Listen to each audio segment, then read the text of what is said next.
Assalamualaikum warahmatullahi wabarakatuh.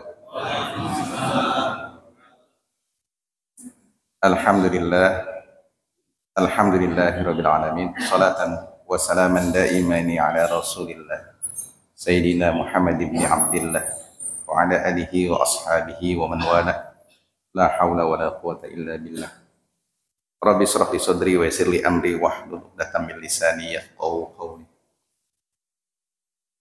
Bapak Ibu jamaah salat subuh Masjid At-Thayyibah yang dimuliakan Allah. Alhamdulillah kita bertemu di pertemuan yang mulia ini. Mudah-mudahan Allah Subhanahu wa taala selalu memberikan rahmat dan hidayahnya kepada kita semua. Amin ya rabbal alamin. Di awal pertemuan kita ini saya ingin bersyukur kepada Allah Subhanahu wa taala karena momentum ini jarang. Bisa hadir di tempat ini merupakan sebuah keberuntungan buat saya dipercaya sebagai salah seorang pemateri atau narasumber untuk kajian subuh Masjid At-Thayyibah. Kesempatan ini tidak akan saya sia-siakan karena ini momentum yang belum tentu di kesempatan berikutnya bisa kita bertemu kembali. Mudah-mudahan kita bisa menangkap beberapa pembelajaran yang penting untuk kehidupan kita hari ini dan juga bekal kita untuk esok di yaumil akhir.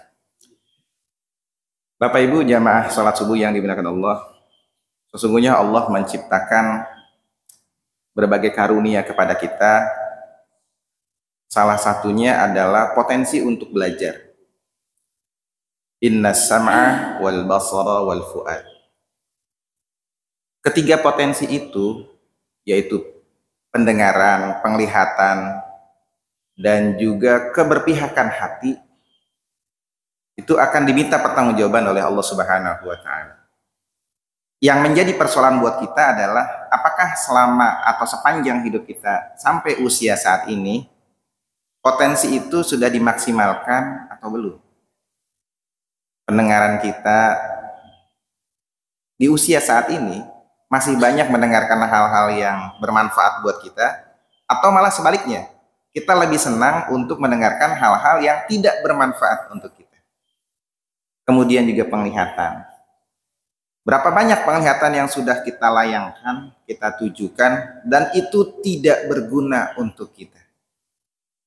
Semua itu akan diminta pertanggungjawaban oleh Allah Subhanahu wa taala. Dan yang terakhir adalah keberpihakan hati.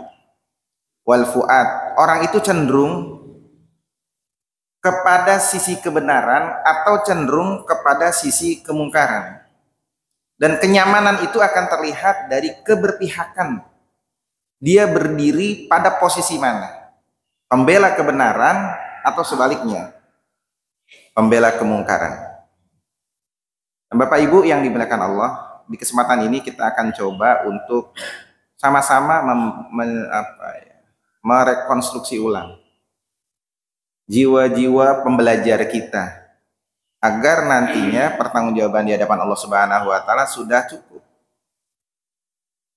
Belajar itu artinya bukan orang tidak tahu menjadi tahu, tapi belajar itu artinya dia mendapatkan pengalaman baru.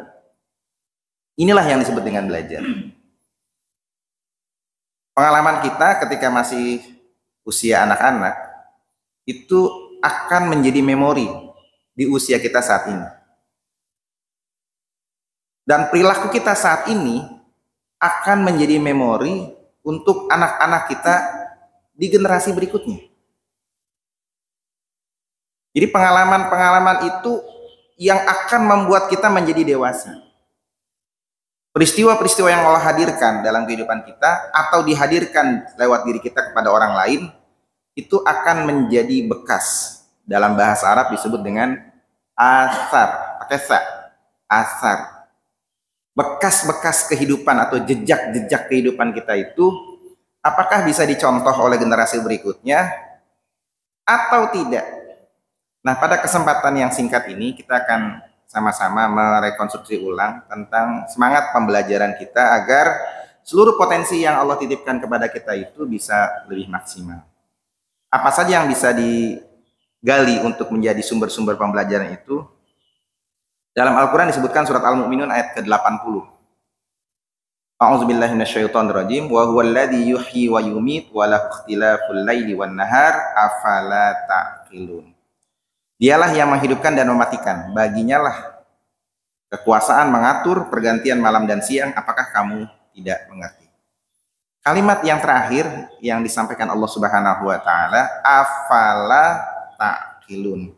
Ini sebenarnya bahasanya sangat menyindir bagi orang-orang yang tidak memfungsikan akalnya. Afala ta'qilun. Apakah kamu tidak berpikir? Apa sih fungsi akal dalam kehidupan kita, Bapak Ibu semua? Fungsi akal itu dihadirkan oleh Allah Subhanahu wa taala untuk mencerna wahyu. Bukan menjadi imam, untuk mencerna wahyu. Ini wahyu ini hadir, kemudian kita cerna, kita kelola, kita manage, kita aplikasi dalam kehidupan kita. Melalui apa? Melalui akal pikiran kita. Jadi seluruh aturan-aturan yang Allah hadirkan kepada kita jadikan sarana akal itu untuk mencerna apa-apa yang Allah hadirkan dan Allah wajibkan untuk kita semua. Kenapa ini penting disampaikan? Karena sering Allah memberikan sindiran kepada kita.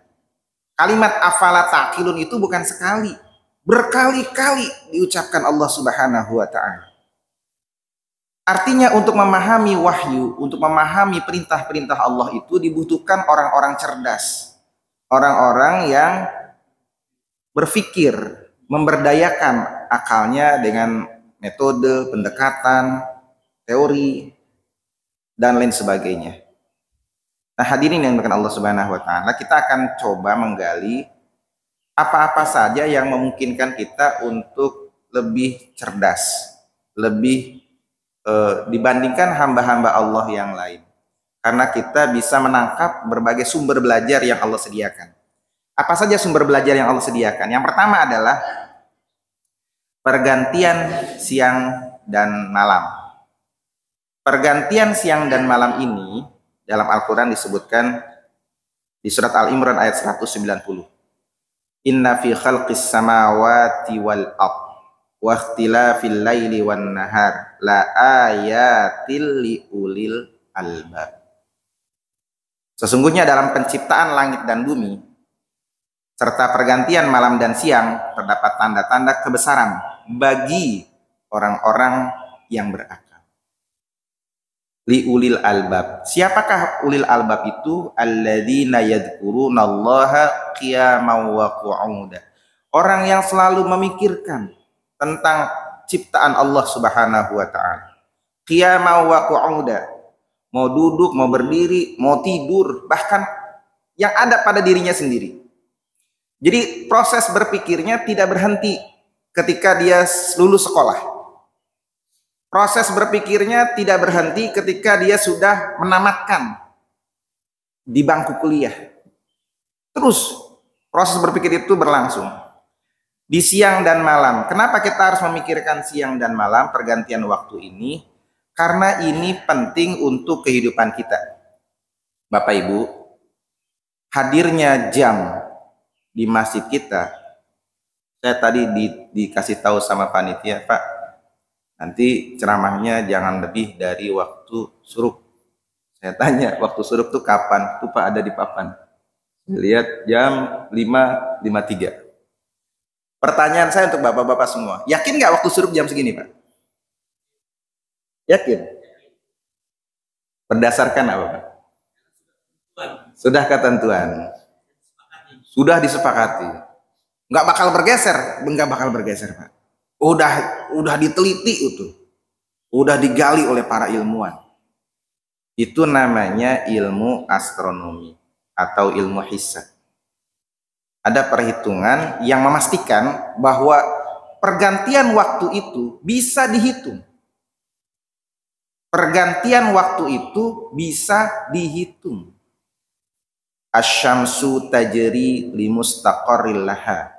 Dzalika takdirul azizil alim. Wal qamara qaddarnahu manazila hatta adakal urjunil qadim. Surat apa kira-kira Pak? Surat Yasin. Wah, yang sering baca Yasin pasti hafal surat ini. Saya bacakan artinya. Asyamsu tajri limustaqarril laha. Sesungguhnya matahari itu tajri itu bisa berlari, bisa beredar. Limustaqarril laha, pada garis edarnya. Nggak bakal tuh matahari jalan-jalan kemana-mana. Dia pasti sesuai dengan garis edarnya. Kemudian apa lagi? Wal qamara qaddarnahu, dan bulan ditakdirkan, ya. Wal qamara qaddarnahu manazila, manzilahnya atau tempat berhentinya hatta adakal urjunil qadim, sampai ke bentuk yang semula. Jadi kalau bulan itu kita lihat ada bulan sabit, bulan separo, sampai kembali kepada bulan purnama. Di kalimat yang terakhir, dzalika takdir, itu adalah takdir. Kalau sudah takdir, artinya ketentuan Allah yang tidak akan berubah sampai hari kiamat. Dzalika takdirul azizil alim, sudah menjadi ketentuan Allah, tidak akan berubah sampai hari kiamat. Karena ini tidak berubah dan selalu pasti seperti itu, maka timbullah ilmu astronomi. Kita bisa menghitung peredaran matahari, kita bisa menghitung peredaran bulan. Hadirnya jam menentukan waktu sholat kita. Kok sudah pakai jam sekarang?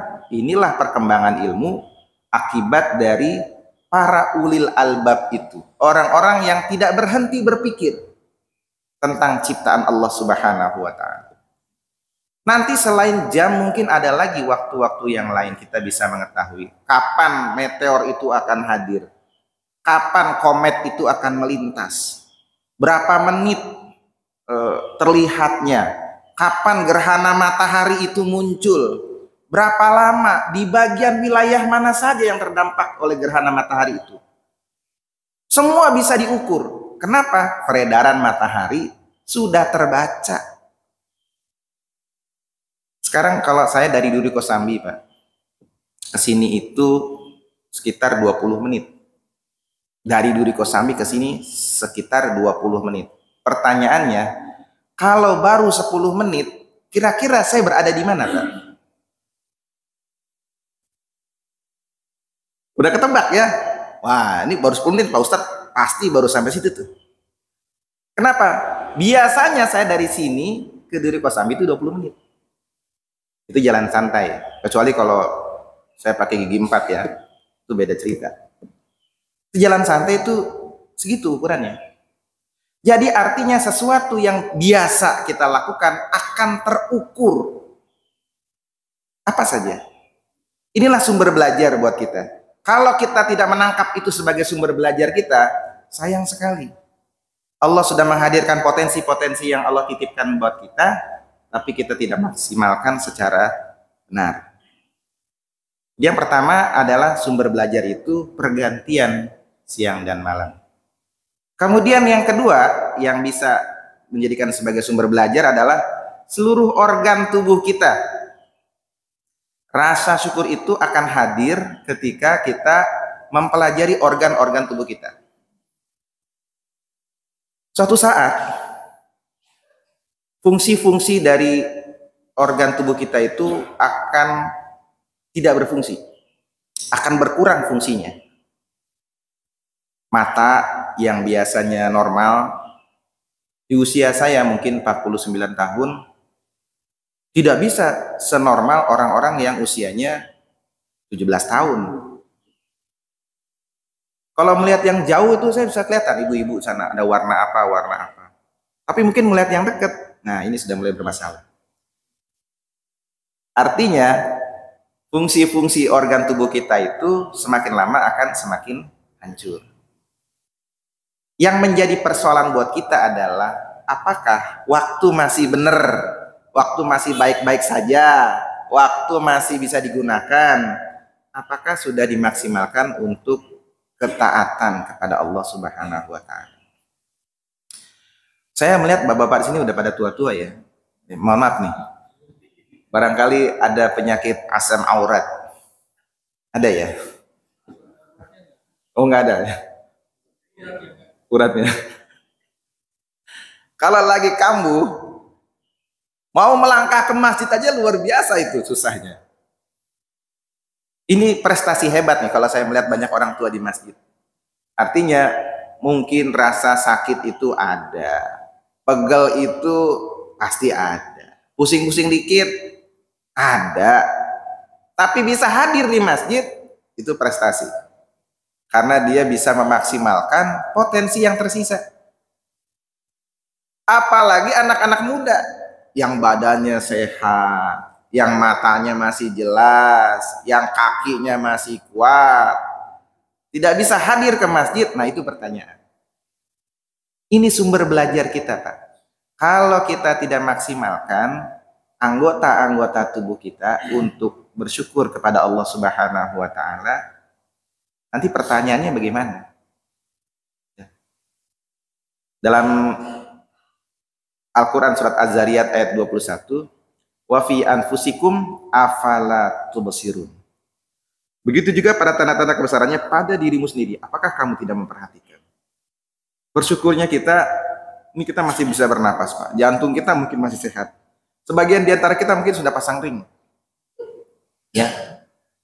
Di jantung kita ini sebagian di antara kita sudah pada pasang ring. Kemudian mata kita mungkin sebagian jamaah sudah berkacamata. Dan beberapa alat bantu yang lainnya. Ketika kita tidak menjadikan organ-organ tubuh kita ini sebagai sumber belajar dan membedakan kita dengan makhluk yang lainnya, sangat disayangkan. Apalagi tidak menghadirkan rasa syukur.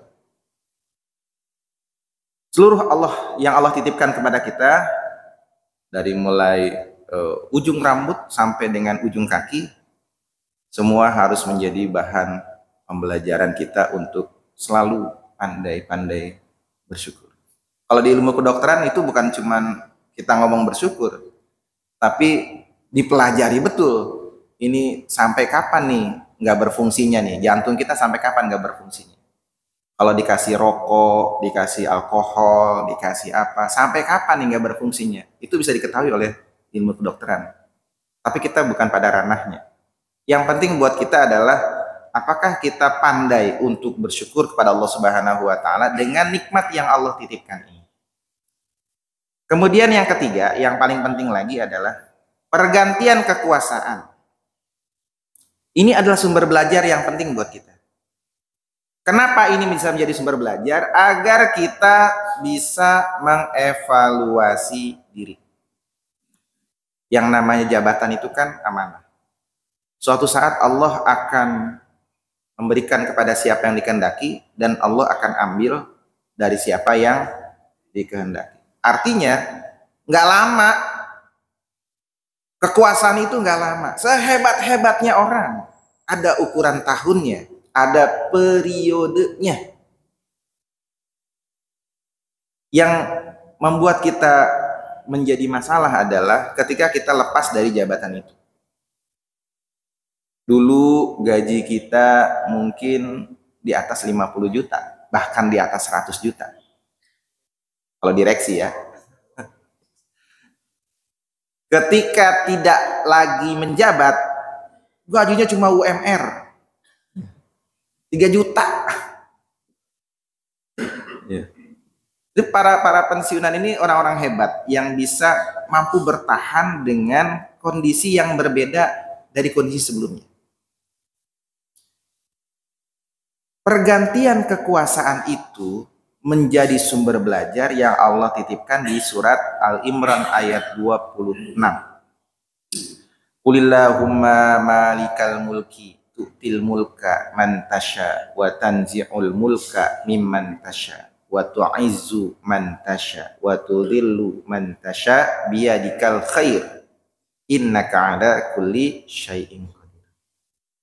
Katakanlah Nabi Muhammad, wahai engkau pemilik kekuasaan, engkau berikan kekuasaan kepada siapapun yang engkau kehendaki, dan engkau cabut kekuasaan dari siapapun yang engkau kehendaki. Engkau muliakan siapa yang engkau kehendaki, dan engkau hinakan siapa yang engkau kehendaki. Di tanganmu lah segala kebajikan, sesungguhnya engkau maha kuasa atas segala sesuatu. Saya ingin menggarisbawahi kalimat atau wahyu yang berbunyi biyadikal khair. Di tanganmu lah segala kebaikan. Berarti Allah tahu kebaikan pada posisi apa yang terbaik untuk kita. Apakah pada saat memimpin atau ketika tidak memimpin. Biyadikal khair. Di tanganmu lah segala kebaikan. Ini penting untuk sama-sama kita pahami Bapak Ibu semua. Supaya tidak ada rasa sakit hati. Tidak ada rasa benci kepada orang-orang yang menggantikan kita nantinya. Kalau ada rasa benci, mereka akan mengkomparasi. Dulu, waktu saya jadi pimpinan, bisa ini, bisa itu. Mana kamu pimpinannya? Kok nggak bisa seperti saya? Kalimat ini adalah kalimat kebencian. Jadi jangan sampai kita pada posisi ketika tidak lagi memimpin, keluar kata-kata yang bernada kebencian. Biyadikal khair innaka ala kulli syai'in qadir. Di tanganmu lah segala kebaikan. Sesungguhnya engkau maha kuasa atas segala sesuatu. Posisi-posisi yang Allah titipkan kepada kita itu adalah amanah. Ketika Allah menitipkan kekuasaan kepada kita, berarti Allah mempercayakan posisi itu ada kebaikan yang bisa kita hadirkan.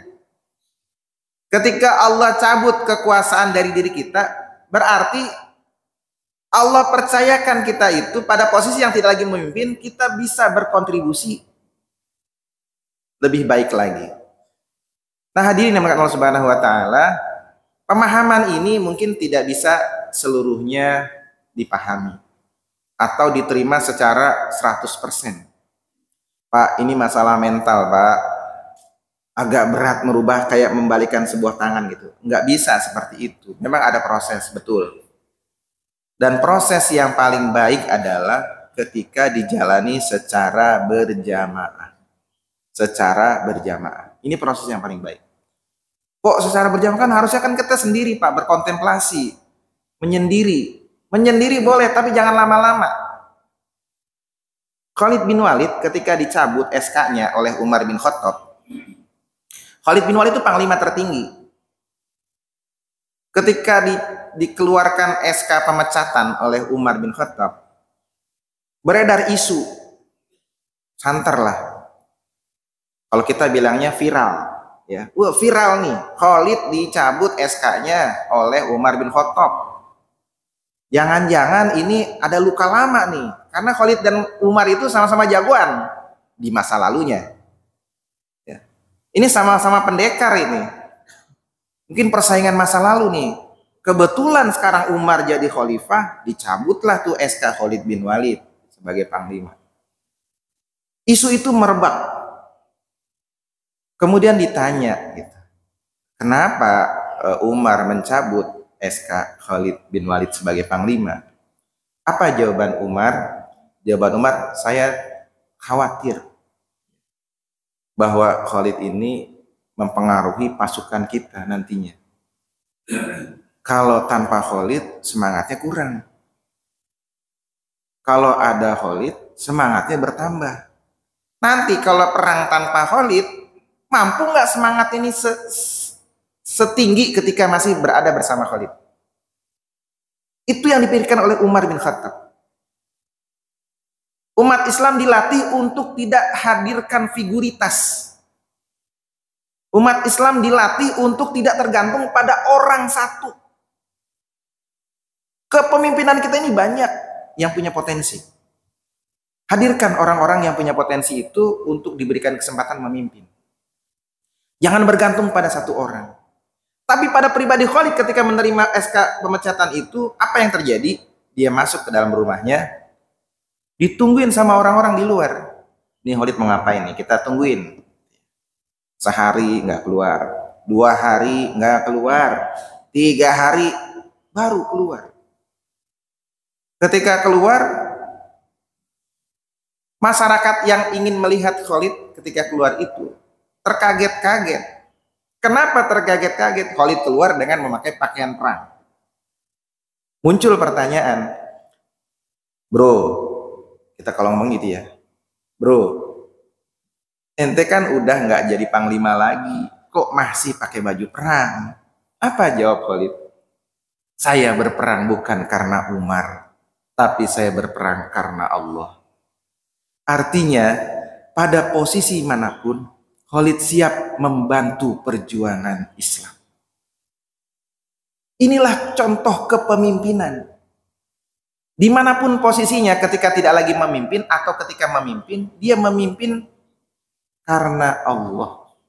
Dan tidak memimpin, tetap berkontribusi karena Allah. Tapi kan posisi secara psikologis mungkin terguncang. Itu wajar. Sekaliber sahabat Khalid bin Walid saja terguncang. Apalagi kita yang jauh dari derajat atau makomnya para sahabat. Jadi menyendiri itu boleh, tapi ada batas waktu. Kalau para sahabat mencontohkan cuma 3 hari menyendirinya, tapi hari berikutnya dia mulai tampil dan bersama-sama dengan kaum muslimin yang lainnya membantu Islam. Hadirin yang dimuliakan Allah Subhanahu wa taala, ini pembelajaran buat kita bahwa pergantian kekuasaan itu pasti terjadi. Orang yang tidak meyakini ini akan punya sikap putus asa. Kayaknya nggak bakal deh ini bisa bergeser. Kayaknya ini nggak bakal deh bisa berganti. Kayaknya nggak mungkin bisa berubah. Itu orang-orang yang putus asa. Wala tayasu mir rauhillah. Janganlah kamu putus asa dari rahmatnya Allah Subhanahu wa ta'ala. Jadi jangan sampai kita menjadi hamba-hamba Allah yang berputus asa. Pasti akan ada periodisasi, pasti akan ada pergantian zaman, pasti akan ada perubahan kondisi. Ini yang harus diyakinkan dan menjadi semangat kita semua. Dan yang keempat adalah kehidupan dan kematian. Kalau di surat Al-Mulk ayat yang kedua, kehidupan kematian itu dihadirkan Allah untuk membuktikan siapa amal yang paling bagus. Alladzi khalaqal mauta wal hayata liyabluwakum ayyukum ahsanu amala. Kehidupan kematian ini kan menjadi pembelajaran buat kita. Kadang Rasulullah SAW sampai berkata gini, kafa bil mauti wa izza. Cukuplah kematian itu menjadi pembelajaran buat kita. Cukuplah kematian itu menjadi pembelajaran buat kita. Saya sering memberikan nasihat ketika ada orang meninggal dunia. Jadi kalau orang meninggal dunia itu di tempat saya biasanya tahlilan. Sehari, 2 hari, 3 hari, sampai 7 hari. Saya bilang begini, kalau cuma tahlilan pulang bawa besek, nggak ada pelajaran di situ. Rame-rame habis itu ngerokok pada ketawa-ketawa di belakang, di depan. Apa pelajaran berharga dari kematian tetangganya, saudaranya? Saya hadir di situ. Pak, nggak usah dibayar Pak. Gitu. Bayarnya gimana Pak? Nggak usah dibayar. Cukup beseknya 2. Kalau Ustadz beseknya 2. Nggak usah dibayar. Saya kasih nasihat di situ. Jadi orang yang setelah menghadiri kematian tetangganya, setelah mereka baca Yasin, tahlil dan sebagainya, nggak ada masalah buat saya. Tapi hadir di situ harus ada pelajaran dari kematian yang dialami oleh saudara atau tetangganya itu. Kita mau ngapain selama di dunia ini? Kalau cuma hadir kerja, punya anak, meninggal dunia, orang kafir juga begitu. Apa bedanya kita dengan orang kafir? Maka yang membedakan kita dengan mereka adalah kualitas amal kita. Ayyukum ahsanu amala. Apakah kita punya amal yang ahsan? Kalau bahasa Arab itu, ahsan itu namanya isim tafdil, ya, atau superlatif dalam bahasa Inggrisnya. Bukan cuman hasan, bukan cuman baik, tapi harus ahsan, harus punya amal yang menjadi unggulan, atau bahasa Inggrisnya itu center of excellence. Harus menjadi amal yang punya unggulan. Kita harus punya amal yang terbaik, ahsanu amal. Kadang orang berpikir gini, Pak, saya nggak bisa apa-apa, saya cuman bisa ini. Cuman bisa ini itu tuh udah amal yang hebat. Suatu saat nanti, amal yang hebat itu bisa kita curhatkan kepada Allah ketika kita punya masalah. Namanya wasilah bil amal. Wah, ini bicara wasilah nih. Wasilah bil amal. Ada contoh wasilah atau contoh perantara dengan amal itu. Ketika Rasulullah menceritakan ada 3 orang yang tertutup dalam mulut gua, kemudian batu itu nggak bisa bergeser. 3 orang itu bercerita tentang amal terbaik yang pernah dia lakukan. Amal terbaik yang pernah dia lakukan. Ada orang yang bercerita, ya Allah, saya tuh punya ponakan apa saudara gitu. Perempuan cantik betul. Tapi bapaknya punya utang. Nggak bayar-bayar. Saya bilang sama bapaknya, udah taruh aja anak lu di rumah gua. Utang lu lunas.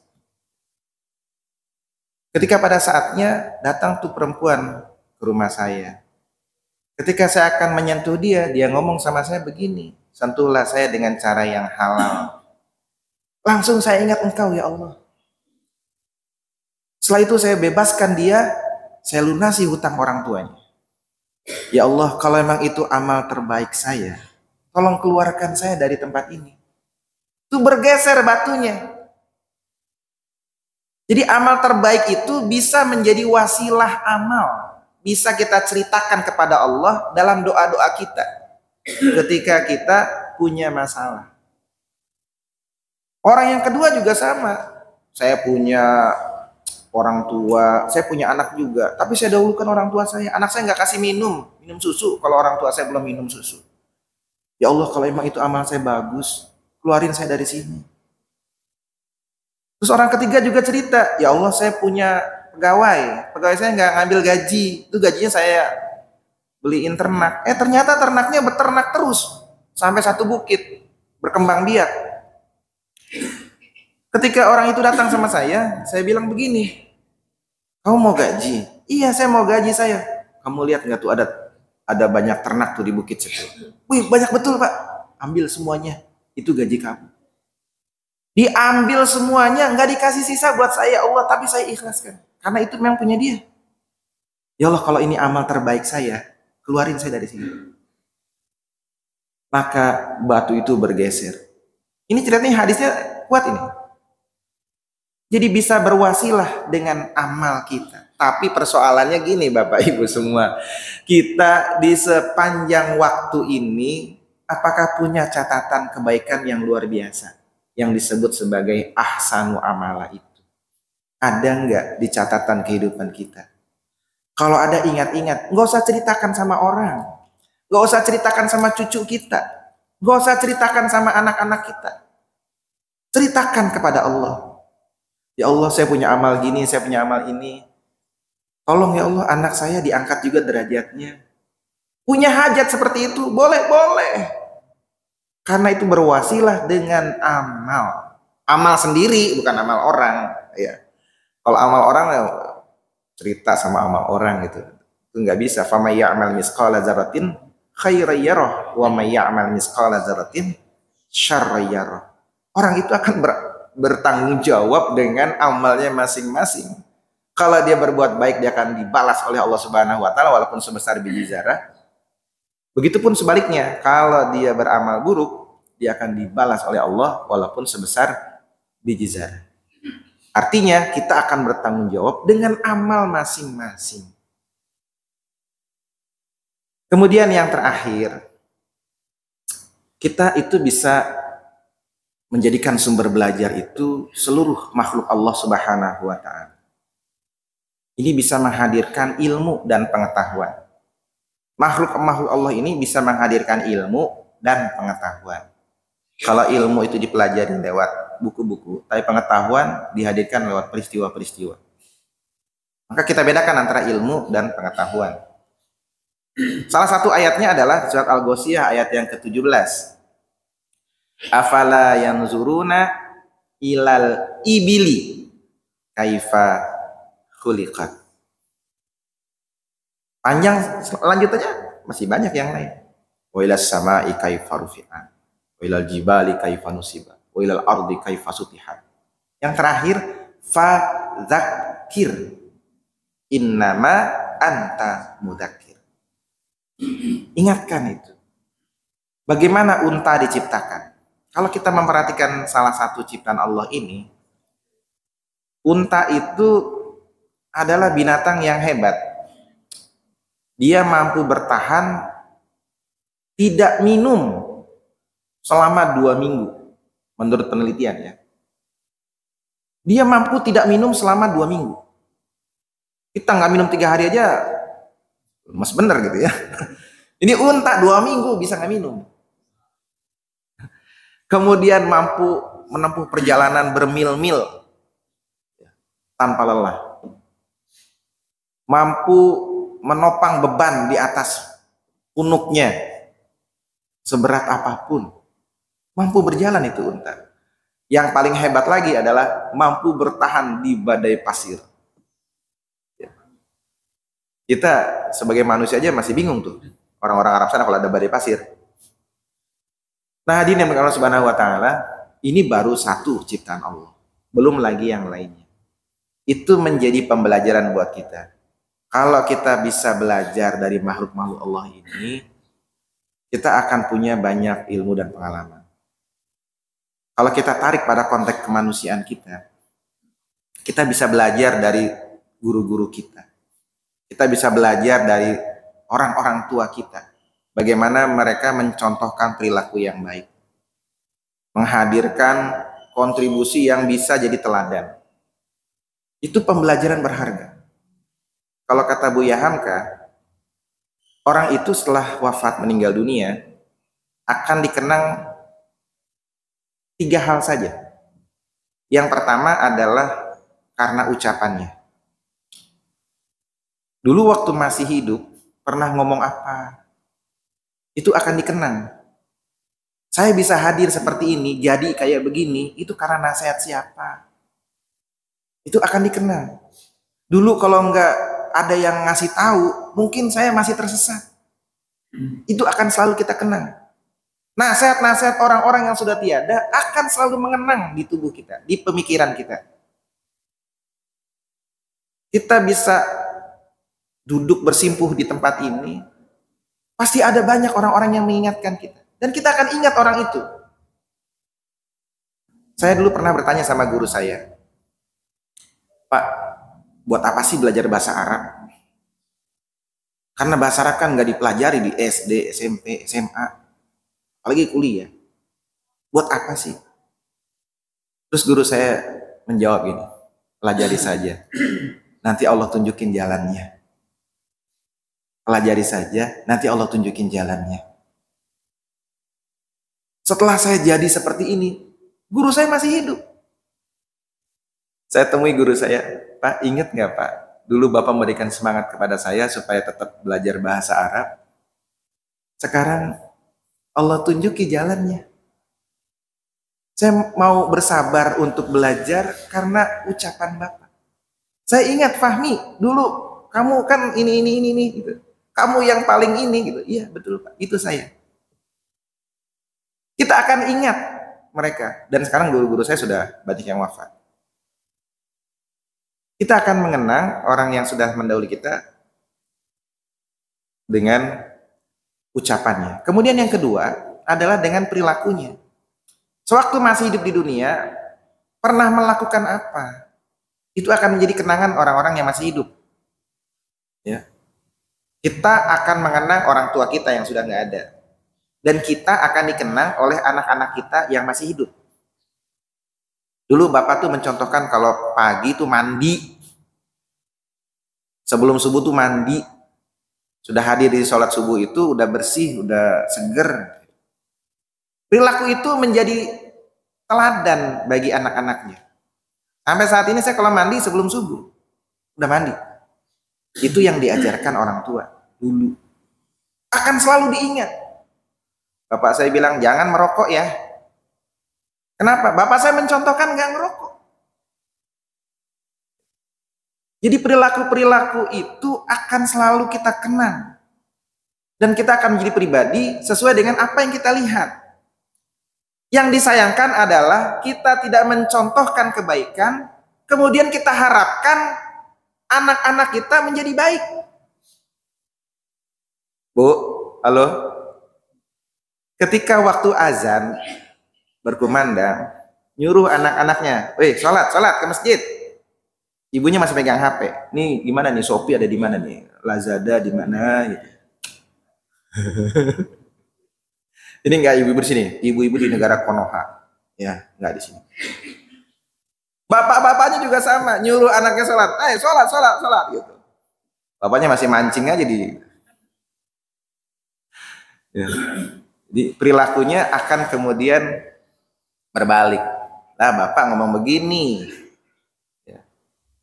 Itu akan, kalau Allah sih marahnya begini, kabura maqtan 'indallahi an taqulu ma la taf'alun. Amat besar kebencian di sisi Allah kamu mengatakan sesuatu yang tidak kamu kerjakan. Kabura maqtan indallah. Jadi kita akan mendapatkan kemurkaan Allah Subhanahu wa taala. Nah, Bapak Ibu yang dimuliakan Allah Subhanahu wa taala, ini adalah sumber-sumber belajar yang kita bisa pelajari bersama. Saya akan simpulkan. Sumber-sumber belajar yang bisa kita jadikan pembelajaran buat kita adalah, pertama adalah pergantian siang dan malam. Kemudian yang kedua, organ-organ tubuh kita. Kemudian yang ketiga adalah pergantian kekuasaan atau pergiliran kekuasaan. Dan yang keempat, kehidupan serta kematian. Yang terakhir adalah makhluk-makhluk Allah yang membersamai kehidupan kita. Kalau kita tidak bisa mengambil mereka menjadi sumber pembelajaran kita, maka semakin panjang usia kita tidak menambah pengalaman, tapi menambah penglamaan. Bener lama, tapi enggak pengalaman. Kenapa? Ilmunya tidak bertambah, kedewasaannya tidak hadir. Tapi kalau kita bisa menangkap pembelajaran dalam kehidupan kita, kita akan punya banyak pengalaman. Dan pengalaman itu berguna, bukan cuma buat kita, tapi juga buat generasi berikutnya. Mudah-mudahan ini bisa bermanfaat. Ini tinggal 1 menit lagi surut nih, ketahuan di sini ya. Barangkali ini yang bisa sampaikan. Ada forum pertanyaan? Cukup. Baik. Ini saja yang bisa saya hadirkan. Mudah-mudahan ada manfaatnya buat kita semua. Saya yakin yang benar dari Allah Subhanahu wa taala, yang salah karena bodohnya saya sebagai manusia. Billahi taufik wal hidayah, wal minkum. Assalamualaikum warahmatullahi wabarakatuh.